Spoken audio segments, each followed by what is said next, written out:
Hello friends, welcome to சுதாவின் சமையலறை. இன்றைக்கி நம்ம ஒரு ஹெல்த்தியான டிஃபன் ரெசிபி தான் பார்க்க போகிறோம். இடியாப்பம். இந்த இடியாப்பத்தை நான் இன்றைக்கி கொஞ்சம் டிஃப்ரெண்ட்டாக புழுங்கரிசியில் பண்ணியிருக்கேன். புழுங்கரிசியில் பண்ணுறதுனால நம்மளுக்கு என்ன ஒரு பெனிஃபிட் அப்படின்னு பார்த்தீங்கன்னா, ரொம்ப நேரத்துக்கு உங்களுக்கு இடியாப்பம் நல்ல சாஃப்டாக இருக்கும். பச்சரிசியில் பண்ணிங்கன்னா கொஞ்சம் நேரத்துலேயே அது ஹார்ட் ஆயிரும். ஆனால் நீங்கள் புழுங்கரிசியில் பண்ணிங்கன்னா ரொம்ப நேரத்துக்கு சாஃப்டாக இருக்கும். ஸோ அதை எப்படி பண்ணுறது அப்படிங்கிறத இந்த வீடியோவில் பார்க்க போகிறோம். நான் இன்றைக்கி 2 விதமாக பண்ணியிருக்கேன். ஒன்று ஸ்வீட் இடியாப்பம், இன்னொன்று நார்மல் இடியாப்பம். இந்த ஸ்வீட் இடியாப்பத்துக்கு சைட் டிஷ்ஷாக தேங்காய் பாலும், நார்மல் இடியாப்பத்திற்கு சைட் டிஷ்ஷாக எம்டி சால்னாவும் பண்ணியிருக்கேன். வாங்க இந்த ரெசிபி எப்படி பண்ணலாம் அப்படிங்கிறத வீடியோவில் போய் பார்க்கலாம். நான் இன்றைக்கி புழுங்கரிசி, இட்லிக்கு ஊற வைப்போம் இல்லையா, அந்த புழுங்கரிசி தான் எடுத்துக்கணும். நான் இன்றைக்கி ஒரு 600 கிராம்ஸ் இட்லி புழுங்கரிசி எடுத்திருக்கேன். இதை நல்லா கழுவிட்டு ஒரு 5லேருந்து 6 மணி நேரம் வரைக்கும் நல்லா ஊற வச்சுக்கோங்க. ரொம்ப நேரம் ஊறுறதுனால உங்களுக்கு அரிசி நல்லா நைஸாக அரைப்பட்டுரும். நீங்கள் என்னென்னா நல்லா மை மாதிரி அரிசியை அரைச்சிக்கணும். கொஞ்சம் நரன்னு அரைச்சிட்டிங்க அப்படின்னா உங்களுக்கு அப்புறம் புளியும் போது அந்த உலக்கில் அந்த ஹோலை அடைச்சிக்கும். ஸோ புளியறதுக்கு உங்களுக்கு ரொம்ப கஷ்டமாக இருக்கும். அதனால் அரைக்கும்போது நல்லா பக்குவமாக நல்லா மையாக அரைச்சி எடுத்துக்கோங்க. நான் உங்களுக்கு அரைச்சிட்டு எப்படி பண்ணுறது அப்படிங்கிறத காட்டுறேன். கிரைண்டரில் நல்லா இந்த மாதிரி நைஸாக அரைச்சி எடுத்துக்கோங்க. நான் இன்றைக்கி என்னென்னா அரைச்ச மாவை 2ஆக பிரித்து வச்சுருக்கிறேன். ஒன்று என்னென்னா ஸ்வீட் இடியாப்பம் பண்ணுறதுக்கும், ஒன்று நார்மல் இடியாப்பம் பண்ணுறதுக்கும் நான் எடுத்து வச்சுருக்கேன். ஸோ நான் ஸ்வீட் இடியாப்பத்துக்கு சுத்தமான வெல்லம், இதில் மண்ணெலாம் எதுவும் கிடையாதுங்க. அதனால் நான் இதை டைரெக்டாக சேர்த்துருக்கிறேன். உங்களுக்கு ஒரு வேளை மண் இருக்கும் அப்படிங்கிற மாதிரி இருந்தது அப்படின்னா கொஞ்சம் அடுப்பில் வச்சுட்டு கொஞ்சமாக தண்ணி ஊற்றி வெல்லம் கரைஞ்சதுக்கப்புறம் வடிகட்டி இதில் சேர்த்துக்கோங்க. ஃபஸ்ட்டு நம்ம நார்மல் இடியாப்பம் எப்படி பண்ணுறது அப்படிங்கிறத பார்க்கலாம். வானொலி வச்சுட்டு அடுப்பில் ஒரு வானொலி வச்சுட்டு அதில் கொஞ்சமாக நல்லெண்ணெய் ஊற்றிக்கோங்க.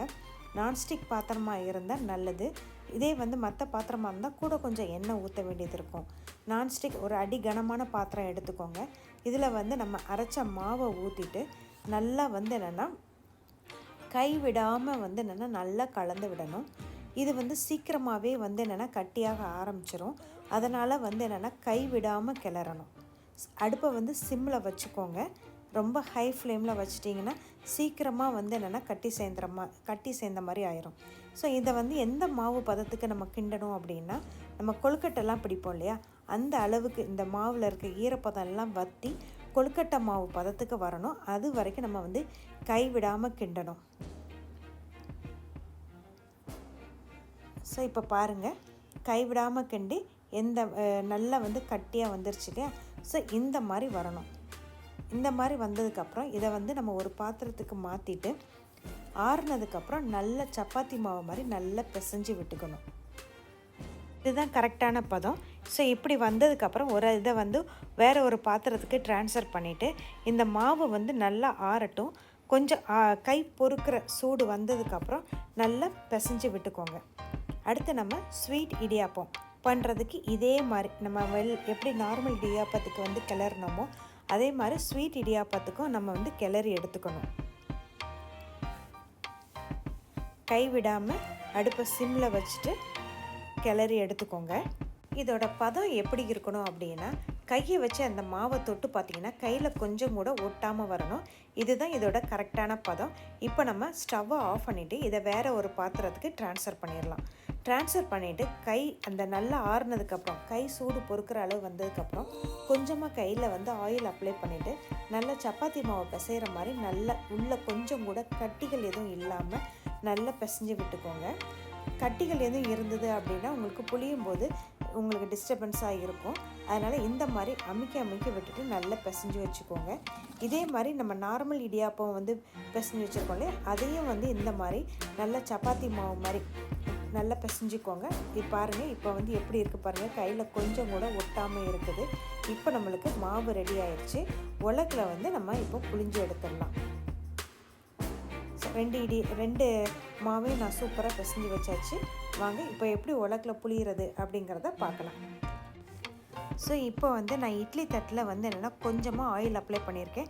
நீங்கள் வந்து நெய் கூட அப்ளை பண்ணிக்கலாம், இல்லை நீங்கள் ஸ்டீமர் வச்சுருந்தீங்கன்னா அந்த ஸ்டீமர் தட்டில் கூட புளியலாம். ஸோ இந்த மாதிரி சின்ன கண்ணு இருக்கிற அச்சு எடுத்துக்கோங்க.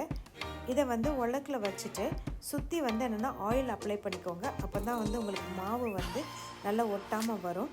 இப்போ வந்து தட்டில் எல்லாத்துலேயும் வந்து என்னென்னா ஆயில் அப்ளை பண்ணிவிட்டு நான் இன்றைக்கி வந்து இனிப்பு இடியாப்பத்தை வந்து இட்லி மாதிரி ஒவ்வொரு தனித்தனி குழிக்குள்ளேயும் வந்து நான் புளிய போகிறேன். இப்போ பாருங்கள், நான் இட்லி தட்டில் எல்லா இதுலேயும் நான் புளிஞ்சிட்டேன். இப்போ நம்ம வந்து ஒரு 5 to 7 minutes இதை வந்து நம்ம ஆவியில் வேக வச்சு எடுத்தால் ரெடி ஆயிரும்.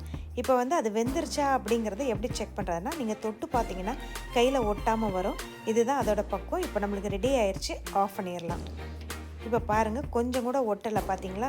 சூப்பராக வந்து என்னென்னா இட்லி மாதிரி ஒவ்வொரு இட்லி பீஸ் மாதிரி வருது. நான் இந்த இடியாப்பத்தை எங்கள் பாட்டி ஊரில் என்னோடய சின்ன வயசில் நான் இதை சாப்பிட்ருக்கேங்க. ரொம்ப டேஸ்ட்டாக இருக்கும். அப்போ இருந்தே இது வந்து என்னென்னா ஒரு கிட்டத்தட்ட ஒரு 40 வருஷத்துக்கு முன்னாடி உள்ள ரெசிபினா பாருங்களேன். ஸோ இதை வந்து நான் இன்றைக்கி தேங்காய் பாலோட சர்வ் பண்ணியிருக்கேன். அதில் கொஞ்சமாக நாட்டு சர்க்கரையும் கொஞ்சமாக ஏலக்காய் தூளும் சேர்த்துருக்கேன். இல்லை இதை நீங்கள் வெறுமனாவும் சாப்பிட்லாம். அடுத்து நம்ம நார்மல் இடியாப்பத்தை இந்த மாதிரி புழிஞ்சு வச்சுருக்கேன். ஒரு டிஃப்ரென்ஸுக்காக இந்த மாதிரி புழிஞ்சு வச்சுருக்கேன்.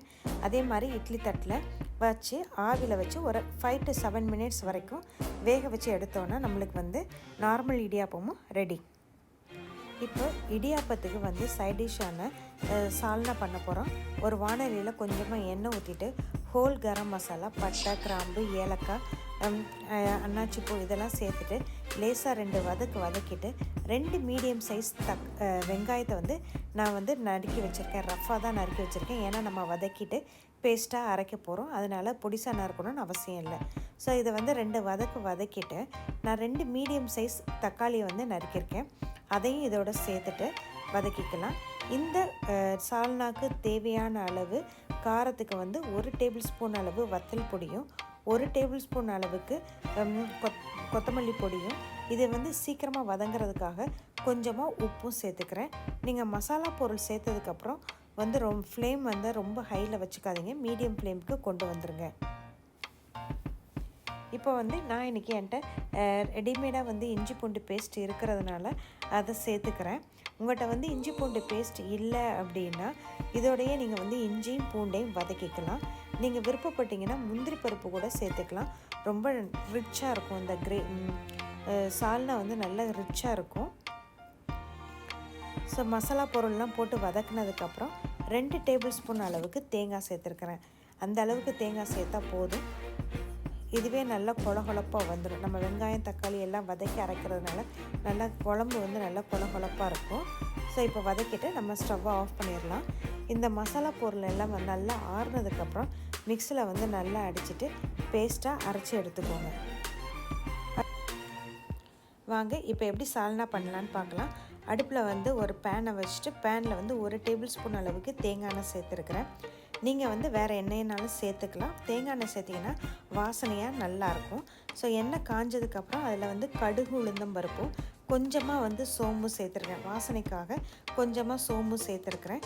இது நல்லா பொரிஞ்சதுக்கப்புறமா வந்து ஒரு மீடியம் சைஸ் ஆனியன், நம்ம ஆல்ரெடி மசாலாவுக்கு வெங்காயம் தக்காளிலாம் வதக்கி சேர்த்துருக்கோம். அதனால் இப்போ வந்து நம்ம ரொம்ப ஆனியன் சேர்க்கணும்னு அவசியம் இல்லை. ஒரு மீடியம் சைஸ் ஆனியனும் கொஞ்சமாக கருவேப்பிலையும் சேர்த்து நல்லா வதக்கிக்கோங்க. இப்போ நீங்கள் வந்து இந்த இடத்துல வந்து நீங்கள் வெஜிடபிள்ஸோ இல்லை நான்வெஜ் ஏதாவது சேர்க்குறதா இருந்தால் இந்த ஆனியன் வதங்கும் போது சிக்கன், இதில் நீங்கள் சிக்கன் சால்னா மாதிரி கூட பண்ணலாம். இல்லை முட்டை, வேக வச்ச முட்டையை வந்து சேர்க்குறதா கூட இருந்தாலும் சேர்த்துக்கலாம். ரொம்ப அதுவும் நல்ல டேஸ்ட்டாக இருக்கும். காய்கறி சேர்க்குறதா இருந்தால் கொஞ்சமாக சேர்த்துக்கோங்க. ரொம்ப சேர்த்துக்கிட்டிங்கன்னா குருமா மாதிரி ஆயிரும். இப்போ வந்து என்னென்னா ஆனியன் நல்லா வதங்கிருச்சு. இப்போது நம்ம அரைச்சி வச்ச மசாலாவை இதில் சேர்த்துக்கலாம். மசாலாவை வந்து 2 வதக்குனதுக்கப்புறம் உங்களுக்கு குழம்பு மாதிரி வைக்கிறதுக்கு எந்த அளவு தண்ணி தேவையோ அந்த அளவுக்கு தண்ணி சேர்த்துக்கோங்க. இது கட்டியாக இருக்கக்கூடாது, கொஞ்சம் தண்ணியாக இருந்தால் தான் நம்ம வந்து இடியாப்பத்தில் வந்து நல்லா பிசைஞ்சு சாப்பிட்றதுக்கு வசதியாக இருக்கும். அதனால் ரொம்ப கட்டியாக வச்சுக்காதீங்க. இப்போ வந்து இந்த கிரேவிக்கு தகுந்த அளவு உப்பு, காரம் இதெல்லாம் செக் பண்ணிக்கோங்க. தேவைப்பட்டுச்சுன்னா சேர்த்துக்கோங்க. ஸோ சேர்த்துட்டு அதுக்கப்புறம் ஒரு 5லேருந்து 7 நிமிஷம் வரைக்கும் இந்த குழம்பு வந்து நல்லா கொதிக்கட்டும். நீங்கள் காய்கறி இதெல்லாம் சேர்த்திங்கன்னா காய்கறி வேகிற வரைக்கும் டைம் கொடுத்துட்டு கடைசியில் வந்து ஒரு கை அளவுக்கு நான் கொத்தமல்லி சேர்த்துக்கிறேன். சேர்த்துட்டு ஒரு கொதி வந்தோன்னே ஆஃப் பண்ணிடலாம். ஸோ குழம்பு வந்து என்னென்னா இந்த மாதிரி கன்சிஸ்டன்சியில் இருந்ததுன்னா உங்களுக்கு இடியாப்பத்தோடு சேர்த்து சாப்பிட்றதுக்கு ரொம்ப டேஸ்டியாக இருக்கும். ஸோ டேஸ்டியான 2 விதமான இடியாப்பமும் ரெடி ஆயிடுச்சு. ஸோ இதை வந்து கண்டிப்பாக உங்கள் வீட்லேயும் ட்ரை பண்ணி பாருங்கள், சூப்பராக இருக்கும். இந்த வீடியோ உங்களுக்கு பிடிச்சிருந்ததுன்னா லைக் பண்ணுங்கள், ஷேர் பண்ணுங்கள், கமெண்ட் பண்ணுங்கள். மறக்காமல் சுதாவின் சமையலறை சேனலை சப்ஸ்கிரைப் பண்ணுங்கள். தேங்க்யூ.